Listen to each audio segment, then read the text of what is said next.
So guys, kung smasher nga kayo at mahilig kayo mag-mix doubles, ito ang lagi ko nire-recommend sa mga nagtatanong sa akin. Ito ang Alp Sport Pika kasi ang pinaka-head-heavy na racket ng Alp Sport. Medyo matagal ko itong huling nagamit guys, kaya gamitin natin ngayon sa mix doubles. Currently, ang nakakabit dito, alam ko BG65 na 35 pounds. So tingnan natin kung bumaba na ba yung tension niya. Go, let's go. Gamitin na natin. So guys, kalaban ko Sir Bree Lawrence. Tampay ko si Ma'am Maxine.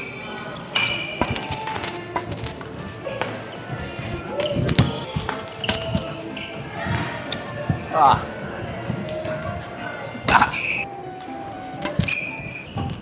Ah. Okay, so tapos tayo ng one game. Ngayon naman, mix ulit. Peko naman si Idol Adi. Let's go! Ay, sorry! Ah! Ah! Ah! Ah! Ay! Ah! Ah!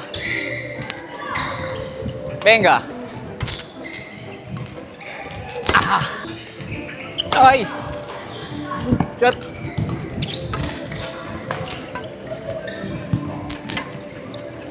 Dol! Haya! Ah! Ah! Ah! 6-7. Oy! Venga! Aha! Aha! Outside.